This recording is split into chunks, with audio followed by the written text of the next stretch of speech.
কথা হয়েছে, উনি জানতে চাইছে ব্যাপারটা কি আছে, কিন্তু আইসি সাহেবের সঙ্গে কথা বলে বোঝা গেল আমাদেরই ব্লকে বিধাননগরের একজন মেয়ে, মুসলিম মেয়ে, বাংলাদেশের ছেলে, মুসলিম ছেলে, সে নিয়ম মেনেই আমাদের দেশে উনি আসছেন, ভিসা আছে, কিন্তু মেয়ের কোনো ডকুমেন্টস নেই।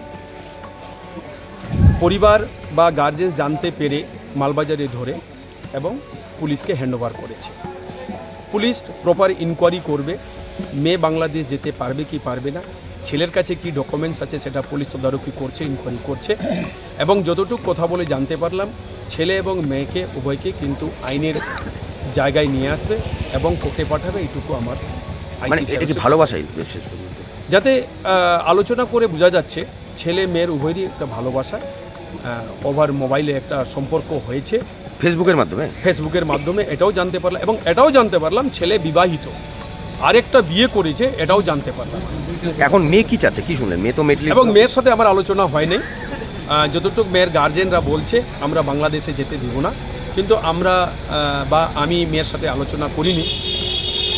কি হতে পারে সে মেয়ে এবং ছেলের মধ্যেই আলোচনা যদি আমরা করতে পারি দুজনকে নিয়ে, তাহলে আরও কিছু ডিটেলসে জানতে পারবো।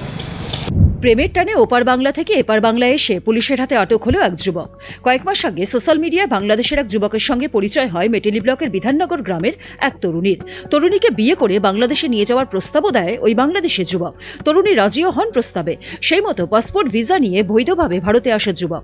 সোমবার ওই যুবক মালবাজারে আসেন তরুণীকে নিতে।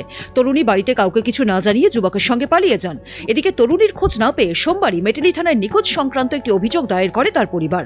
মঙ্গলবার ওই তরুণী এবং বাংলাদেশি যুবককে মালবাজার সুপার স্পেশালিটি হাসপাতালের সামনে থেকে আটক করে মালবাজার থানার পুলিশ।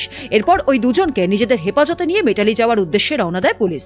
কিন্তু মাঝপথে মালবাজার শহরের ক্যালটেক্স মোড়ে আচমকাই পুলিশের গাড়ি বিকল হয়ে যায়। সে সময় তরুণীর পরিবারের লোকজন এবং গ্রামবাসীরা সেখানে চলে আসে। পুলিশের গাড়ি ঘিরে ধরে তারা ওই বাংলাদেশি যুবককে মারতে শুরু করেন বলে অভিযোগ ওঠে। ঘটনায় পুলিশ কর্মীরা বাধা দিতে গেলে পুলিশের সঙ্গে হাতাহাতিতে জড়িয়ে পড়ে তরুণীর পরিবার এবং গ্রামবাসীরা। ঘটনায় তুমুল উত্তেজনা তৈরি হয় এলাকায়। পরিস্থিতি সামাল দিতে ঘটনাস্থলে ছুটে আসেন মালবাজার থানার আইসির নেতৃত্বে বিশাল পুলিশ বাহিনী। তরুণীর পরিবারের অভিযোগ, ওই বাংলাদেশি নাগরিক তরুণীকে প্রেমের ফাঁদে ফেলে পাচারের উদ্দেশ্যে নিয়ে যাচ্ছিল। গোটা ঘটনার তদন্তে নেমেছে পুলিশ। চালসা থেকে রহিদুল ইসলামের রিপোর্ট, উত্তরবঙ্গ সংবাদ।